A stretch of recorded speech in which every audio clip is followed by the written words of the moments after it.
أعوذ بالله من الشيطان الرجيم. بسم الله الرحمن الرحيم. السلام عليكم ورحمة الله وبركاته. إلى حضرة النبي المصطفى رسول الله صلى الله عليه وسلم وأهل الكرام لهم الفاتحة. أعوذ بالله من الشيطان الرجيم. بسم الله الرحمن الرحيم. الحمد لله رب العالمين الرحمن الرحيم مالك يوم الدين. إياك نعبد وإياك نستعين. اهدنا الصراط المستقيم صراط الذين أنعمت عليهم غير المغضوب عليهم ولا الضالين. آمين. الحمد لله وبه نستعين. أشهد أن لا إله إلا الله وحده لا شريك له، وأشهد أن محمدا عبده ورسوله. نصلي ونسلم على هذا النبي الكريم سيدنا وحبيبنا محمدا الأمين وعلى آله وصحبه أجمعين. سبحانك لا علم لنا إلا ما علمتنا إنك أنت العليم الحكيم. رب اشرح لي صدري ويسر لي أمري واحلل عقدة من لساني يفقهوا قولي. أما بعد، فيا أيها المؤمنون اتقوا الله. أوصيكم ونفسي بتقوى الله فقد فاز المتقون. Saudara muslimin, muslimat, mukminin dan mukminat, mudah-mudahan dikasihi dan dirahmati Allah Subhanahu wa taala. Alhamdulillah, terlebih dahulu syukur kepada Allah. Malam ini sekali lagi kita diizinkan oleh Allah untuk berada dalam majlis ilmu. Setelah Allah Ta'ala ambil nikmat ni selama kira-kira 3 ataupun 4 bulan. Syukur kepada Allah yang selama ni kita dihilangkan nikmat apa? Bukan setakat nikmat sehat, bahkan nikmat boleh main surau, main masjid. Hari ini Tuhan bagilah. Dalam tempoh 3-4 bulan ni Allah Ta'ala tarik nikmat apa? Nikmat tak boleh dengar kuliah. Ustaz-ustaz tak boleh nak menyampaikan kuliah. Kita pun tak boleh nak hadir majlis ilmu. Ini semua nikmat. Tak terbayang ke tuan-tuan kita betapa besarnya Allah ni. Cukup mudah. Cukup mudah dia bagi kita seronok, cukup mudah dia bagi kita gembira, cukup mudah juga dia bagi kita sengsara. Selalu saya sebut, seperti mana Tuhan cukup mudah memberi kita siang, kemudian menghilangkan siang, memberi pula malam. Dan begitu mudah pula Allah Ta'ala hilangkan malam besok pagi, dan Allah Ta'ala mengembalikan siang. Adakah juga masalah bagi Allah Ta'ala untuk menarik nikmat yang dibagi kepada kita selama hari ini? Tak ada masalah. Dia boleh tarik nikmat sihat kita kalau dia mau. Dia boleh tarik nikmat kaya kita kalau dia mau. Dia boleh tarik nikmat kuasa kita kalau dia mau. Dia boleh ambil nikmat segala-gala yang kita dapat selama hari ini kalau dia mau. Ini semua Tuhan kata apa? Fa'tabiru ya ulil absar. Ambillah perhatian, lihatlah. Ambil iktibar, wahai orang yang boleh melihat. Tidak ada masalah bagi Allah untuk bagi kita senang. Tak ada masalah juga bagi Allah untuk bagi kita susah. Muslimin dan muslimat yang dirahmati Allah Subhanahu wa ta'ala. Banyak yang Allah Ta'ala bagi tunjuk kepada kita. Musim PKP yang itu Tuhan bawa tunjuk apa? Gerhana separuh. Matahari yang selama hari ini kita nampak dia Satu makhluk Allah, satu planet yang sangat besar, sangat panas. Tiba-tiba kalah cahayanya dengan lintasan bulan. Bulan makhluk yang sangat kecil, planet yang lagi kecil daripada matahari, lagi kecil daripada bumi. Allah Ta'ala atas arahannya, atas perintahnya, dia perintah supaya bulan itu melintas. Cahaya matahari yang selama ini terik kita rasa terpadam, bukan terpadam, tetapi disuramkan dengan lintasan bulan itu tadi. Ini semua kuasa siapa? Kuasa Allah. Allah Ta'ala hantar makhluk yang sehalus kuman untuk tewaskan kita. Perasan tak perasan bahawa sebenarnya Tuhan tengah tunjuk kuasanya? Atau sebab kita selalu sebut, apa-apa Tuhan tunjuk kepada kita, jangan hanya pandang dengan mata kasar, pandang dengan mata hati ini. Tuhan boleh hantar air untuk kalahkan kita dengan air yang selama ini kita minum, dengan air yang selama ini kita mandi, kita guna untuk wudhu. Air itu juga mengalahkan kita dalam bentuk banjir, tsunami. Perasan tak yang Tuhan sedang tunjuk kuasa? Allah Ta'ala tunjuk kepada kita dengan dia tewaskan kita hanya menghantar angin. Angin ni geng kita, sahabat kita, member kita. Tok siap kita nak buka sorang, selain daripada buka lampu, lepas tu dia buka apa? Kipas. Kita pun masuk rumah, kita buka lampu dulu, kemudian kita buka apa lepas tu? Kipas. Ni keperluan kita ni. Tapi dengan angin tu juga, dia tewaskan kita dengan izin Allah dalam bentuk ribut taufan, angin kencang. Begitu juga Tuhan hantar mesej kepada kita. Jangan lawan aku, jangan takabur dengan Allah, jangan sombong dengan Allah. Kalau dengan kuman pun kamu tak boleh nak tewaskan. Kata ahli sains, saiz COVID-19 ini 0,000,000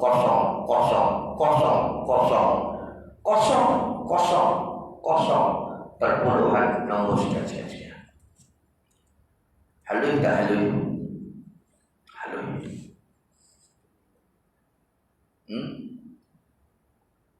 Tadi saya langsat di kafe yang viral bawa ni. Habis tutup. Lepas tu orang tersilap petik pula, sebut pula nama pokok belacan. Ada owner di sini. Siap. Orang tersilap sebut nama restoran tu dekat Facebook. Tutup dia. Tu nak bersihkan nama balik tu susah. Allah. Orang silap maklumat terpetik nama restoran tu.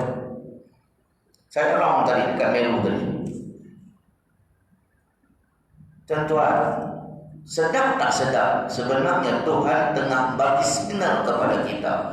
Hampa tak boleh nak lawan Tuhan, tak boleh nak cabar Allah, tak boleh nak tunjuk kuat depan Allah. Sebab kalau dengan kuman yang Tuhan hantar pun, hang tak boleh nak kalahkan dia, apatah lagi nak melawan Allah. Bukan negara kita saja yang kena pandemik ni, 150 negara. Termasuk Amerika. Yang kata kuat sangat tu Amerika. Pasal apa mereka kata kuat? Mereka hancurkan Afghanistan, mereka hancurkan Iraq, mereka belasah, mereka buli banyak negara selama ni. Akhirnya Tuhan tunjuk kuasa dia, tertunduk dia. Hang ada nuklear, awak tak lawan COVID-19 ni dengan nuklear yang hang ada. Termasuklah kuasa besar China yang sebelum datangnya COVID dia dah bunuh ratusan ribu masyarakat Islam umur. Dengan mendabik dada, presiden dia kata apa? Kita tidak ada mana-mana kuasa yang boleh menghalang kemarahan China. Tuhan jawab, Tuhan hantar kuman untuk menundukkan ego manusia. Muslimin dan muslimat dan rahmati Allah. Alhamdulillah, Allah Subhanahu wa taala bagi balik nikmat yang dia ambil selama hari ini kepada kita. Nikmat tak boleh kerja, boleh kerja. Kerja kerajaan, cikgu, ustaz ni pun, imam pun sama. Dia kerja kerajaan, cikgu, tak apalah gaji jalan. Ni yang kerja kontrak, yang kerja sendiri. Alhamdulillah, lah ni dah boleh dah bekerja. Yang selama ni yang boleh kerja, tak boleh kerja. Alhamdulillah, Allah Ta'ala bagi pula nikmat apa? Boleh berniaga. Selama ni tak boleh berniaga. Alhamdulillah, Allah Ta'ala bagi nikmat pula apa? Boleh pergi masjid, boleh pergi surau, boleh dengar kuliah pula. Cuma tak boleh lama. Isyak kan kena berhenti. Kalau tak berhenti juga, bagi kat merah saja. Lama tak pakai mikrofon meru ni. Tapi apa perlu kita buat setelah Allah Ta'ala mengembalikan nikmat itu kepada kita? Nikmat boleh kuliah, nikmat boleh masjid, nikmat boleh surau. Tak lain dan tak bukan syukur, tunduk, surrender, patuhlah dengan kehendak Allah. Jangan ada lagi suara-suara sumbang yang melawan Allah. Ada tak sebelum ni? Awak tak ada pun. Tapi apa kandanya tuan-tuan? Tuhan sebut di dalam Quran. Tuhan kata apa? Faman yuridillahu an yahdiyahu yaj'al sadrahu yashrah sadrahu lil Islam. Tuhan kata faman yuridillahu an yahdiyahu yashrah sadrahu lil Islam. Siapa yang Allah Ta'ala nak bagi hidayah kepada dia, yashrah sadrahu lil Islam, Tuhan akan bagi cerah hati dia untuk terima Islam. Apa Quran kata dia terima, apa hadis Nabi kata dia terima, dia patuh, dia taat, dia tak melawan.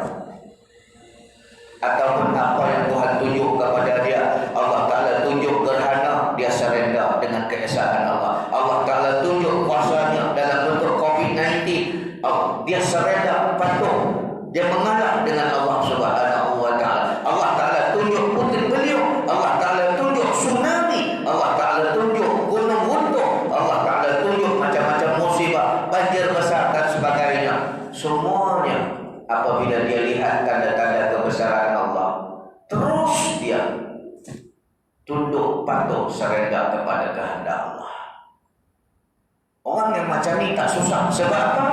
Tuhan kata, siapa yang Tuhan nakkan dia jadi baik, Tuhan nak dia beri dia hidayah, Allah Ta'ala bagi cerah hati dia, mudah dia faham kehendak Allah. Macam kita lah. Alhamdulillah, kita jadi manusia sampai lah sami'na wa ata'na, dengar patuh. Apa Quran kata, apa Nabi kata. Tapi kalau sebaliknya, wa man yuridillahu an yudillahu yaj'al sadrahu dayyiqan haraja. Siapa yang Allah Ta'ala nak jadikan hati dia sesat. Ada tanda-tanda tuan-tuan. Jaga-jaga. Siapa yang Allah Ta'ala nak jadikan dia sesat, yaj'al sadrahu dayyiqan haraja. Hati dia jadi sempit untuk terima kebenaran Islam. Tak suka dengan Islam, meluat dengan agama. Dia jadi menyampah dengan alim ulama, dia jadi meluat dengan Islam. Nasihat-nasihat agama dia tak mau dengar. Apa kita tengok terpelanting paling semula? Ni Allah Ta'ala bagi dia sempit dada. Tak nampak yang Allah Ta'ala sedang memberitahu kepada kita, COVID-19 ni tanda besar dia.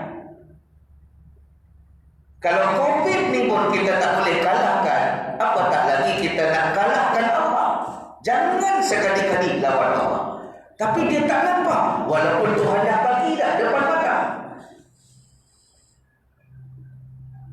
Ya Allah, tuan-tuan, musim PKP hari ini. Ada lagi suara-suara sumbang ni. Orang Kedah kata capui. Suara capui. Kalau ia nak tutup kilang Arab, tutup dulu sekolah-sekolah tahfiz. Ada tak? Oh. Tengah musim PKP, tengah melanda, tengah pandemik melanda tu, ada lagi suara sumbang yang sanggup bercakap macam tu. Dia tak nampak bahawa Tuhan sedang menunjukkan kuasa dia. Tak boleh lawan Tuhan. Kita sabar nak lawan Allah. Oh, saya dengar tuan-tuan dia cakap macam tu. Kalau betul nak tutup kilang Arab, tutup ni semua sekolah tahfiz dulu. Ini semua mencabar agama Allah. Ka'annama yas'adu fis sama. Tuhan sebut lagi perumpamaan orang yang disempitkan hati dia untuk menerima Islam. Apabila mai ayat Quran dia tak diterima, mailah hadis Nabi dia tak mau terima, mailah teguran macam mana, mailah nasihat apa pun terpelatih. Dia tak jadi manusia yang sami'na wa ata'na, dia jadi manusia yang sami'na wa asaina. Kalau kita jadi sami'na wa ata'na, alhamdulillah, dengar, taat, patuh. Tapi dah ada manusia yang sami'na wa asaina, dengar bantah, dengar melawan, dengar mencabar, dengar saman, sampai tahap macam tu. Ka'annama yas'adu fis sama. Tuhan kata apa nak buat? Hati mereka ni dah sempit, seolah-olah mereka sedang menaiki langit. Yas'adu maksudnya menaiki langit. Tuan-tuan, try sekali kita naik atas langit ni tanpa bantuan oksigen. Boleh menapis? Tak boleh menapis. Tak boleh, sesak dada. Kena ada bantuan oksigen. Pasal apa? Lepas lapisan atmosfera, oksigen dah tak ada. Tak payah naik langit lah, naik Gunung Kinabalu pun cukup. Sana oksigen dah makin nipis. Makin tinggi kita mendaki, oksigen makin nipis. Oh, kalau tak cukup fit tuan-tuan, boleh sesak nafas. Orang yang naik Gunung Everest tu sebab mereka perlukan latihan banyak kali. Persediaan nak menghadapi cuaca yang berbeza di atas sana. Apatah lagi orang yang sedang menaiki langit dalam keadaan tanpa pakai peralatan bantuan oksigen apa, sudah tentu dada dia sesak, sudah tentu dia susah nak menafas. Macam itulah Allah Ta'ala umpamakan orang yang hati dia sempit menerima Islam. Bila nampak aja Islam jadi meluat, bila nampak aja cerita tentang agama jadi menyampak. Dia suka membantah apa saja Islam kata. Pasal apa? Hati dia telah ditutup rapat oleh Allah Ta'ala. Ni kita bukan nak abang kita ni bagus sangat, baik sangat, tidak. Kita harap di luar sana diberi hidayah oleh Allah Ta'ala untuk kembali ke pangkuan jalan. Yang kita nak apa? Alhamdulillah, syukur. Daripada dulu surau ni tak ada orang lain, balik-balik muka sama. Kalau tiang ni kita kena siapa dulu. Sini pun abang ni duduk. Dinding tu pun siapa duduk kita kena. Allah Ta'ala kekalkan kita dalam keadaan iman, hidayah dan Islam. Itulah harta yang paling berguna. Kita ada harta, kita ada rumah besar, kita ada kereta besar, kita ada isteri cantik jelita, tetapi kita tak bawa masuk Islam dalam rumah kita, tak ada guna. Kita tak boleh bawa masuk Islam dalam rumah kita, tak ada hidayah dalam rumah kita, tak ada iman dalam rumah kita, tak ada guna. Dia rupa macam pokok kayu yang dimakan anak-anak. Nampak pokok tu rendah, tapi bawah ni anak-anak tengah memusnahkan kayu tu. Lambat laun pokok kayu tu akan mati. Begitulah juga keluarga yang tidak dibubuh Islam di dalamnya. Keluarga yang tidak ada hidayah dalamnya, tak ada iman dalamnya, lama kelamaan Allah Ta'ala tarik barakah, rosaklah keluarga tersebut. Wallahu a'lam. Mudah-mudahan tuan-tuan mukadimah itu manfaat kepada kita semua. Alhamdulillah, syukur kepada Allah kerana mengembalikan kepada kita nikmat boleh mengaji ilmu di surau ini. Alhamdulillah. Baik, jadi seperti biasa kita di sini menggunakan kitab Bahrul Mazi jilid yang ke-17. Dulu kita masuk paling last kita baca bulan, kalau ikut saya tanda ni, bulan 2. Betul? Penghujung bulan 2. Kita PKP start bila? Bulan 3 kan? Pertengahan bulan 3. Betul? Jadi paling last kita baca dulu 27 hari bulan 2. Lah 3, 4, 5, 6, 7. Tu dia 5 bulan. Apa kita baca dulu pun lupa. So kita hari ni baca balik, yakni kita sampai pada muka surat 73 ataupun 72, wasfun ahlu syar. Ingat balik kita sebut dulu, wasfun ahlu syar, ciri-ciri orang yang jahat di sisi Allah. Siapa ni yang paling jahat ni siapa? Selama ni kita dah lihat yang paling jahat ni perompak, paling jahat ni penyamun, paling jahat ni perokok, paling jahat ni apa dia, kaki pukul, kaki bunuh orang. Kita dah tengok orang dah bunuh, dah bunuh orang semata-mata tu. Oh, jahat sungguh dia ni. Iakah dia paling jahat? Polis pun ada senarai nama-nama penjenayah yang sangat dikehendaki, kes samun, kes rompak, kes bunuh, kes rokok. Oh, kita dah kata dia ni paling jahat. Adakah di sisi Allah itulah yang paling jahat? Sebab tu kita lihat di sini Nabi SAW kata apa? Bi'sal abdu abdun ada watara wa nasyal mubtada wal muntaha. Nabi kata apa? Sejahat-jahat hamba Allah itu, yaitu hamba Allah yang meninggikan diri dan sesat dia. Dulu sebelum ni kita baca macam-macam. Nabi kata bi'sal abdu, Nabi kata apa dulu? Bi'sal abdu abdun tajab, abdun takhayyala wahda wa nasyal kabiral muta'an. Nabi kata sejahat-jahat hamba itu adalah hamba Allah yang sombong dan menyombong diri. Kita dah sebut dah dulu. Pasal itu orang yang paling sombong dikatakan orang paling jahat di sisi Allah. Sebab semua kelakuan jahat, semua dosa-dosa yang mereka buat ni start daripada sombong. Macam itulah juga Nabi SAW kata apa tadi? Bi'sal abdu abdun ada watara wa nasyal mubtada wal muntaha. Sejahat-jahat hamba Allah ni siapa dia? Hamba Allah yang tinggi diri. Adik-beradiklah dengan sombong. Sombong, takabur, tinggi diri. Pasal apa orang yang tinggi diri ni dia dikatakan orang paling jahat? Tuan, semua jahat-jahat ni, semua dosa-dosa ni datang daripada hati yang sombong, datang daripada hati yang takabur, datang daripada hati yang tinggi diri. Saya nak tanya tuan-tuan, Iblis kenapa dia dilaknat oleh Allah? Dia dulu kapten dalam syurga.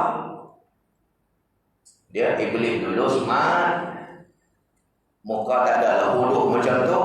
Lepas kena laknat dengan Allah, baru muka dia berubah wajah, baru muka dia bodoh. Dulu dia makhluk Allah yang smart, cantik muka dia.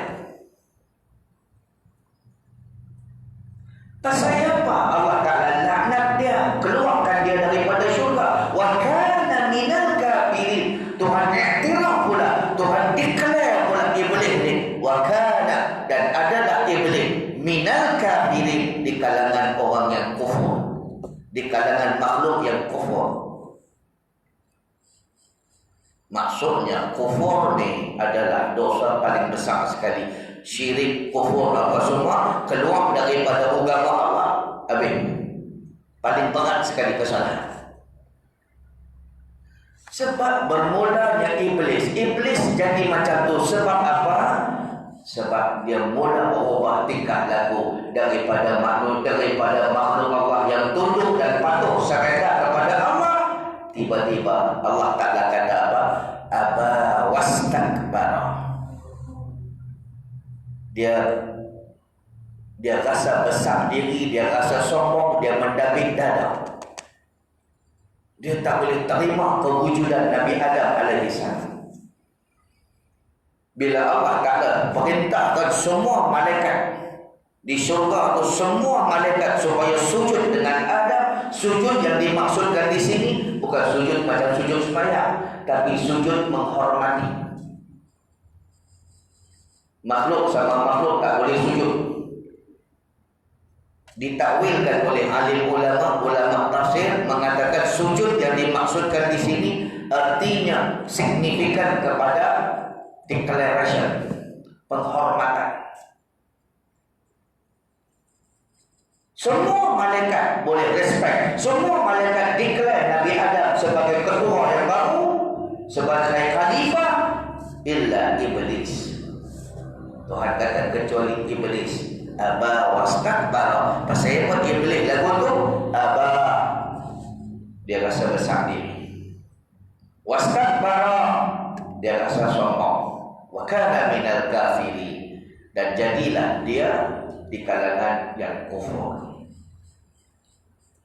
Dalam ayat yang lain Allah Ta'ala spesifikkan dialog yang berlaku antara Allah dengan iblis. Allah Ta'ala tanya iblis, kenapa lima la tasjudu li Adam? Lima la tasjudu li Adam? Hai iblis, kenapa hang tak boleh sujud kepada Adam?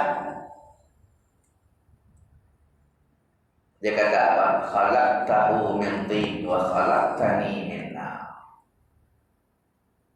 Kamu jadikan dia daripada tanah.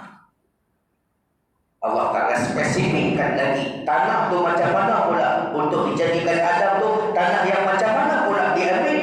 Min hama'in masnun.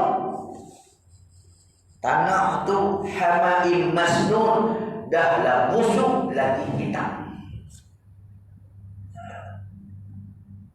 Bila iblis tengok asal usul kejadian Adam, min hama'in masnun, daripada tanah yang busuk lagi hitam. Sedangkan wa khalaqtani min nar, kamu jadikan aku daripada api. Aku tak boleh terima, aku tak boleh sujud, aku tak boleh declare makhluk yang buruk ciptaannya daripada aku. Sebab tu Allah Ta'ala laknat dia kerana apa? Dia dah jadi aba wastakbara, jadi sombong, jadi takabur, tinggi diri. Tuan, sebab itu orang yang sombong tinggi diri ni manusia paling jahat di sisi Allah. Daripada tinggi diri sombong ni lah main penyakit jahat-jahat ni, main melawan Tuhan ni. Pasal apa ada manusia melawan hukum Allah? Itu hukum Allah. Kan? Tak buat lain cerita. Tak nak buat lain cerita. Kira berdosa lah kalau tak nak buat, itu perintah Allah. Macam contohnya apa? Tak buat solat, tak buat puasa, tak buat itu, tak buat ini. Ya, itu semua kita jawablah nanti depan Allah Subhanahu wa Ta'ala. Tapi bila dah tak buat, menentang pula hukum Allah, itu apa maksudnya tu? Itu maksudnya dia dah tinggi diri. Dia dah rasa hukum manusia yang ada ni adalah lebih bagus lagi. Elok dah, kami dah selesa dengan hukum yang ada. Tak perlu hukum Quran ke apa semua. Mereka dah anggap bahawa hukum Tuhan tu tak layak bagi mereka. Mereka dah anggap apa mereka buat tu lagi baik daripada Allah. Pasal apa ada manusia sanggup cakap macam tu? Tinggi diri. Dalam Quran, Tuhan kata apa? Kalla innal insana layatgha. Sambung. ar-ra'a ustaghna. Tuhan kata manusia ni kadang-kadang melampau. Layak darah melampau. Tak nak buat hukum Tuhan, tak nak sembahyang, tak nak solat, tak nak bayar zakat, tak nak pakai tudung, tak nak tutup aurat, tak nak pergi haji. Itu lain cerita. Itu sepak lain. Tapi bila menentang apa Tuhan suruh, Tuhan suruh tutup aurat, dia lawan. Tuhan suruh sembahyang, dia lawan. Tuhan suruh buat hukum dia lawan. Itu manusia layak darah melampau. Sebab apa melampau? Ar-ra'a ustaghna. Dah rasa hebat sangat. Amerika, kenapa dia melampau? Dia bunuh rakyat Afghanistan, Iraq, berapa ribu, berapa banyak mati. Dulu masa di Perang Teluk, tuan-tuan tahu, 1,5 juta rakyat Iraq mati. Itu yang di data yang diperolehi. Yang kemudian melarat, sakit apa semua, lepas tu mati. Kemudian itu belum lagi dikira 500 rakyat Iraq mati semata-mata nak ikut kemahuan George Bush dulu ni. George Bush kata Iraq tu ada senjata pemusnah, jom kita masuk ke dalam negeri Iraq, kita pergi cari senjata tu. Dia bukan nak cari senjata tu, dia nak musnahkan Iraq tu. Kalau nak cari senjata pemusnah tu, Israel tu lagi banyak senjata pemusnah. Dia sendiri pun ada nuklear. Iran, kenapa orang tak sanggup masuk? Tiba-tiba Iraq kena buli. Tuan, muslimin dan muslimat dan rahmati Allah sekalian. Akhirnya bila tak jumpa senjata pemusnah dalam tu, I'm sorry. Kering dia cakap, I'm sorry. Saya silap, saya ingat ada senjata pemusnah dalam negara Iraq, tapi tak jumpa. Dalam masa yang sama, 500,000 rakyat Iraq matilah. Tuan, ar-ra'a ustaghna. Pasal dia ada masa hebat sangat dah. Maka Tuhan datangkan COVID hari ini untuk menundukkan wabak ini. Kalau nak ikutkan tuan-tuan, dia sebenarnya ada relate dengan hadis Nabi. Tuan-tuan lihat, kalau di belah Asia Barat ni, pasal tak pasal, hanya negara tertentu sahaja yang mereka tumbuh, negara lain mereka tak kacau. Arab Saudi, Bahrain, Kuwait, apa semua mereka. Yang pertama, Palestin. Yang sampai dah ni dijajah oleh Israel. Syria, Iraq, Lebanon, Jordan, tempat saya dulu. Dia ada kaitan dengan satu hadis. Nabi kata apa? Tuan-tuan, Freemason ni, yang kata Freemason, Yahudi, Orientalis ni, mereka mengaji lama daripada kita. Hadis-hadis yang bersifat in future, hadis-hadis yang bersifat futuristik, mereka hafal, mereka belajar. Dekat universiti saya di Jordan dulu, berlambak mak saya mengaji agama. Mereka ambil kursus tu, agama tu.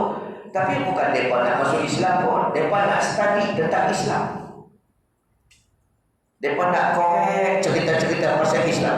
Mereka sebenarnya percaya tentang kebenaran yang Nabi bawa tu. Sebab apa? Mereka tengok semua hadis-hadis Nabi, semua betul mereka. Termasuklah hadis-hadis yang bersifat masa depan, yang bersifat in future. Tuan, muslimin dan muslimat dan rahmati Allah sekalian. Nabi SAW kata apa?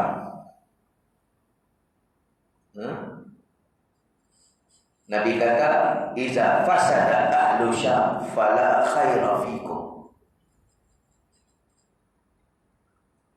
Apabila jatuhnya penduduk Syam.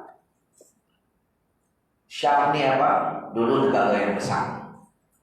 Bila datang penjajah, negeri Syam ni dipecah-pecahkan jadi 5. Palestin, Jordan, Pak saya dulu, Iraq, Lebanon, dan Syria. 5 buah negara ni dulu adalah satu negeri yang sangat besar. Datang penjajah, mereka pecah jadi 5. Setiap 5 ni pula ada ketua, setiap 5 ni pula ada raja-raja. Akhirnya raja-raja ni duk fikir macam mana nak jaga mereka punya kerajaan saja. Akhirnya lemahlah negeri Syam ni setelah dipecahkan. Ini hadis bersifat masa depan. Nabi kata, "Idza fasada ahlu Syam fala khaira fikum." Apabila rosaknya negeri Syam, penduduk Syam, negeri Syam tu rosak, negeri Syria, apa dia? Palestin, Jordan, Syria, Iraq, Lebanon. Islam akan jatuh sekali. Sebab tu mereka pegang 5 negara ni. Tengok negara Arab yang lain ada mereka kacau. Palestin, mereka pegang lama. Betul? Berapa tahun dah? 60 tahun dijajah oleh Israel. Konon buat perjanjian itu, buat perjanjian ini. Ini semua berlakon. Buat gencatan senjata. Bila rakyat Palestin bangun menentang Israel, rejim Zionis ni, perang, Amerika jadi orang tengah. Sabar-sabar, jangan lawan. Gencatan senjata. Dalam masa yang sama, Israel bunuh juga rakyat Palestin. Dan Palestin habislah. Yang kedua, sebelah Palestin, Jordan, tempat saya mengaji dulu. Yang ni dia tak conquer Jordan melalui military, melalui ketenteraan, tetapi melalui cengkaman ekonomi. Jordan negara yang tak ramai orang, 4 juta saja. Tapi semua ekonominya dijaga oleh Amerika. Bangunan, sekolah, universiti, apa pun hutang dengan Amerika cukup banyak. Sebab tu masa kami student di sana dulu, apabila berlakunya Desert Storm, perang Teluk pertama, perang Teluk kedua, kami diarahkan balik. Sebab kami bersebelahan dengan Iraq. Jordan punya udara tu nak diguna pakai oleh tentera bersekutu yang mereka nak lancarkan tomahawk mereka, misil mereka daripada pangkalan mereka di Kuwait. Kuwait nak menggunakan Amerika dan tentera bersekutu nak menggunakan udara Jordan ni untuk sampaikan dia punya misil untuk tembak Iran. Allah, kami di sana berlinang air mata, tuan-tuan. Negara orang Islam digunakan medan pertempuran. Jordan tak boleh buat apa apabila diminta oleh Amerika supaya berdamai dengan Shimon Peres, bekas Presiden Israel. Satu-satunya negara Arab yang damai dengan Israel, Jordan. Masa tu zaman arwah Kim Hussein masa tu. Tak boleh buat apa. Kalau tak bersetuju dengan Amerika punya kehendak, mereka kena bayar hutang mereka 24 jam. Trilion ringgit nak kena bayar. Akhirnya Malik Hussein terpaksa salam dengan Shimon Peres, damai. Maka start daripada tu lah, tuan-tuan. Masa tu saya tak sampai lagi Jordan. Saya ingat tahun 95 berlakunya. Masa tu belum lagi musim sejuk. Musim sejuk ni musim hujan. Masa tu musim panas.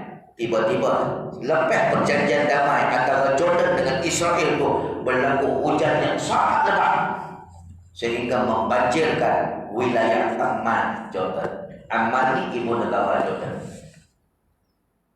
Walhal Amman ni tuan-tuan, satu tempat berbukit. Dia tinggi bukitnya, tapi air boleh naik ke atas. Kata ulama, ini tanda Tuhan bagi musibah kepada mereka. Start daripada perjanjian itulah, senang-senang boleh tengok kereta Israel keluar masuk, lori Israel keluar masuk ke Jordan, mereka punya bas-bas pelancongan keluar masuk. Macam kita tengok Cina-Cina daripada Singapura, senang-senang nampak kereta mereka. Nampak? Baik. Ni Jordan adalah negara kedua wilayah Syam. Yang ketiga Iraq. Sebab tu saya sebut tadi, Amerika dan tentera bersekutu, dia masuk ke Iraq, dia serang Iraq tu, dia bukan nak cari senjata pemusnah tu sangat-sangat. Dia nak musnahkan Iraq, dia nak jatuhkan Iraq sebab Iraq ni sebahagian daripada wilayah Syam yang perlu dijatuhkan. Mereka percaya hadis Nabi, iza fasada ahlu Syam fala khaira fikum. Apabila jatuhnya negeri Syam, Islam akan jatuh sekali. Nak bangun wilayah Syam, dia kena bangun balik semula. So satu persatu negara di dalam negeri Syam itu, negeri-negeri di dalam negara Syam itu perlu ditewaskan, dijatuhkan. Daripada habis Palestin, daripada conquer Jordan, mereka pula tibai pula Iraq. Kali pertama mereka bantai Iraq, tak dapat, tak berjaya. Kali kedua anak dia berjaya memusnahkan Iraq. Walaupun hari ini tentera Amerika dah keluar daripada Iraq, tapi dia tetap nak bagi Iraq ni hancur juga. Dia bagi Iraq dalam negara dia kucang kaki, gaduh sana gaduh sini. Ahli sunnah wal jamaah gaduh pula dengan Syiah balik bom dekat masjid ahli sunnah balik bom pula masjid ke Syiah, sampai ke Sudan bergaduh kami. Yang keempat wilayah Syam, apa dia? Syria. Yang ni lagi senang kerja mereka. Dia tak payah masuk pun, dia bagi gaduh antara sesama rakyat dia. Dan yang kelima, Lebanon walaupun dia negara Islam, tapi hanya nama saja Islam. Tuan-tuan kalau pergi ke Beirut, saya pilih banyak kali sebab bila saya balik Malaysia, saya transit di Beirut. Nak cari masjid susah. Saya pernah sekali di Beirut, sebab kita boleh transit di Beirut ni lama, 7-8 jam. Jadi kita boleh keluar daripada airport ya. Pilah ke shopping complex mereka apa semua. Saya pun masuk satu shopping complex, saya nak semayang. Saya pun tanya lah pekerja di shopping complex tu, aina musalla huna? Ya Sayyidi, aina musalla huna? Tuan, mana musalla, mana surau sini? Saya nak semayang. Dia pakai gelang saya. Kata, al-antum tatafakkarun ana huna buldanul muslim? Apa lu fikir ini adalah negara Islam kah? Ini tempat kami Nasrani. Mana ada surau sini? Kata, kalau nak masjid tu ujung sana tu. Udah. Di Beirut tu banyak napi pantai dia. Banyak dubung putih dia. Mereka dah jadi Bollywood, mereka dah sedikit macam Hollywood dah. Boleh dikatakan Lebanon adalah Hollywood Asia Barat. Baik, habis. Jadi apabila dah jatuhnya 5 wilayah Syam ini, iaitu Palestin, Jordan, Iraq, Syria, Lebanon, betul lah kata Nabi, fala khaira fikum, tidak ada baik lagi dah pada kamu. Maksudnya jatuh sekali Islam. Nampak? Ini bermakna Islam kalau nak kembali, wilayah Syam pun kena kembali sama. Ini yang Tuhan kata, kalla innal insana la yatgha ar-ra'ahu istaghna. Manusia ni kadang-kadang dia melampau kerana melihat diri mereka ni dah berkuasa. Sebab itu Nabi SAW kata apa tadi? Bi'sal abdun ata wa ta'a wa nasiyal mubtada wal muntaha. Sejahat-jahat hamba itu, yaitu hamba Allah yang tinggi diri dan sesat dia masuk sekali lah. Nabi tak kata orang yang paling jahat itu adalah pembunuh, orang yang paling jahat itu perokok, orang paling jahat itu perompak, penyamut apa semua. Dah, Nabi compile sekali. Yang paling jahat sekali itu adalah ada manusia yang meninggi diri.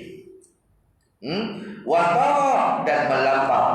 wa nasiyal mubtada wal muntaha, dan lupa yang akan permulaan dan kesudahannya.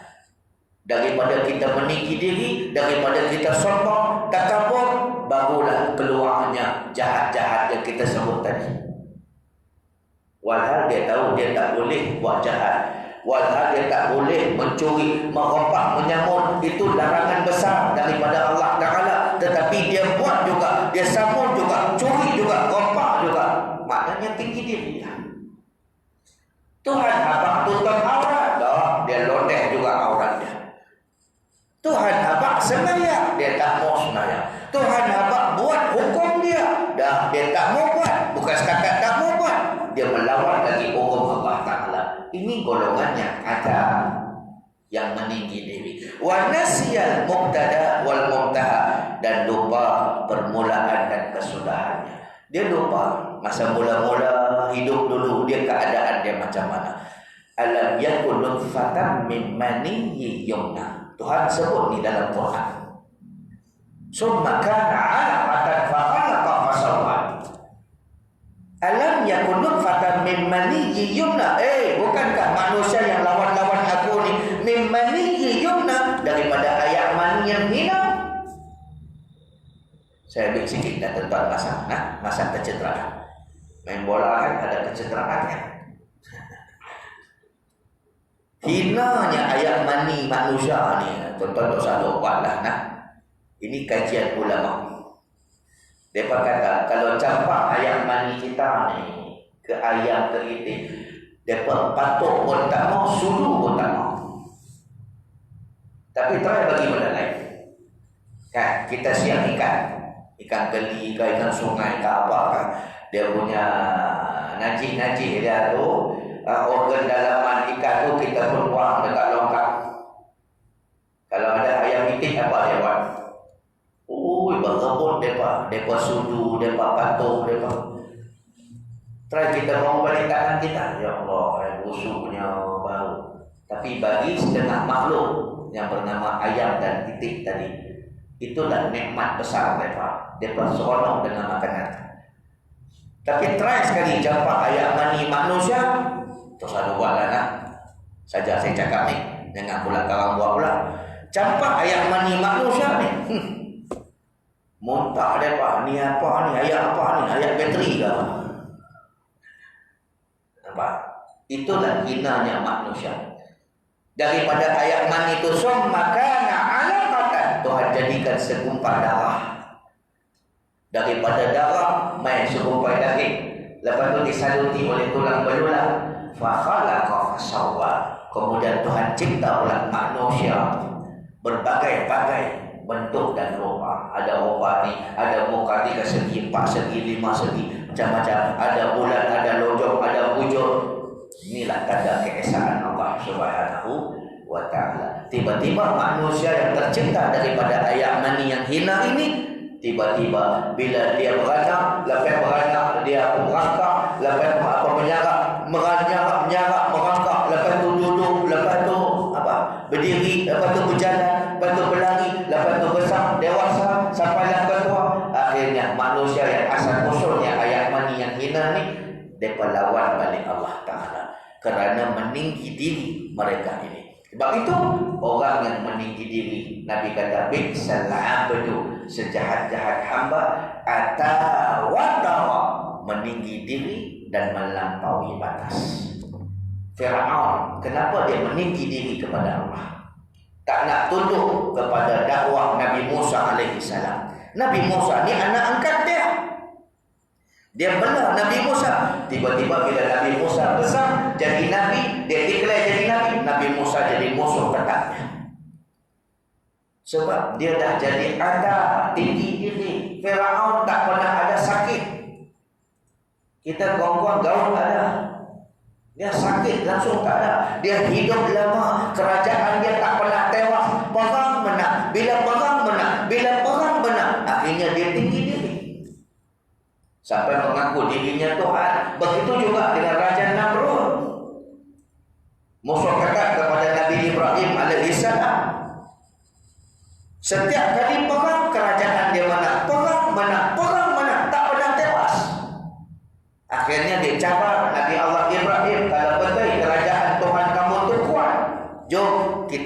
sama-sama. Dia cabar Allah Ta'ala, turunkan tentera Allah, turun lawan tentera aku. Allah Ta'ala sambut cabaran Namrud. Allah Ta'ala tak payah hantar malaikat, tak payah hantar burung ababil. Tuhan hantar namus, nyamuk. Nyamuklah yang menewaskan Namrud. Masuk ke dalam kepada otak Namrud. Akhirnya Namrud tak boleh tidur malam beberapa hari, mati bengong mengutunya. Begitulah tanda kebesaran Allah. Begitulah juga COVID-19 ini juga tanda kebesaran Allah. Jangan siapa dah lawan Tuhan, jangan siapa dah takabur dengan Allah. Terimalah Islam seadanya. Jadilah manusia yang surrender dengan apa kehendak Allah. Sami'na wa ata'na, dengar penuh. Bukan jadi manusia yang sami'na wa asayna, dengar melawan, dengar bantah, dengar konten dan macam-macam lagi. Sekian dahulu, saya minta ampun, saya minta maaf kalau terkasar bahasa. Tangguh majlis dengan tasbih kafarah dan suratul Asr. Subhanakallah wa bihamdik, asyhadu an la ilaha illa anta, astaghfiruka wa atubu ilaik. Bismillahirrahmanirrahim. Wal 'asri innal insana lafi khusr illa alladhina amanu wa 'amilus shalihat wa tawassaw bil haqqi wa tawassaw bis sabr. Allahumma shalli ala sayyidina Muhammadin fil awwalin wal akhirin wa sallim radhiyallahu tabaraka ta'ala an sadatina ashabi Rasulillah ajma'in. Allahumma radina billahi rabba wa bil islam dina wa bi Muhammadin sallallahu alaihi wasallam nabiyyan wa rasula. Bismillahir syafi, bismillahil kafi, bismillahil mu'afi, bismillahilladzi la yadurru ma'asmihi syai'un fil ardi wa la fis sama' wa huwas sami'un 'alim. Walhamdulillahi rabbil alamin. Assalamualaikum warahmatullahi wabarakatuh.